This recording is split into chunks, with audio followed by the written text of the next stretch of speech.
2026년 8월 7일 서울고등법원은 해병대 최수근 상병 순직 사건의 지휘 책임을 물어 기소된 임성근 전 해병대 1사단장에 대해 1심과 같은 징역 3년을 선고했습니다. 항소심 재판부는 1심의 사실관계와 책임 판단을 대부분 유지했습니다. 사건의 개요. 이 사건은 2023년 7월 19일 경북 예천군 집중호우 실종자 수색 작전 중 발생했습니다. 당시 해병대원들은 급류가 흐르는 하천에서 실종자 수색을 실시했고 최수근 상병이 급류에 휩쓸려 순직했습니다.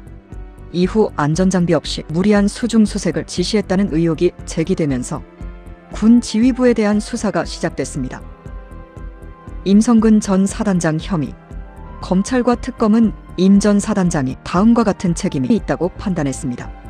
구명조끼 등 필수 안전장비를 지급하지 않은 채 수색을 진행하도록 한 점, 위험한 하천 환경에서도 적극적인 수색을 계속하도록 지휘한 점, 지휘관으로서 부대원의 안전을 확보해야 할 의무를 다하지 않은 점, 이러한 과실이 최 상병 사망의 중요한 원인이 되었다는 점, 이에 업무상 과실치사상과 군형법상 명령 위반 등의 혐의로 기소됐습니다. 항소심 판결 내용.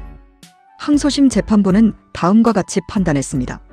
징역 3년 유지, 1심의 유죄 판단 인정, 지휘관으로서의 안전관리 의무 위반이 인정된다고 판단, 하급 지휘관에게만 책임을 돌릴 수 없으며 최종 지휘 책임이 크다고 봄. 이는 특검이 항소심에서 징역 5년을 구형했던 것보다는 낮은 형량이지만 실형 자체는 유지된 것입니다. 1심 재판부 강조 부분. 1심 재판부는 특히 다음과 같은 점을 강하게 지적했습니다. 성과를 지나치게 강조하면서 장병들의 생명과 안전을 충분히 고려하지 않았다. 위험한 수중 수색을 중단하거나 안전장비를 지급했어야 했다. 임 전 사단장의 지시가 사고 위험을 크게 높였다. 사고 이후 책임을 회피하거나 하급자에게 책임을 전가하려는 태도도 불리한 요소로 고려됐다. 이번 판결의 의미.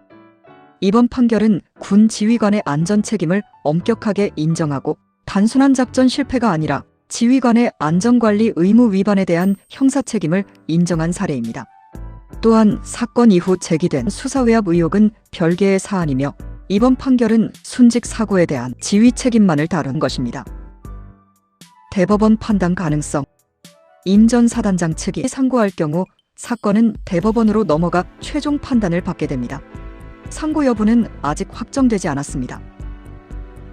이상은 웹하우스 워치센터입니다. 감사합니다.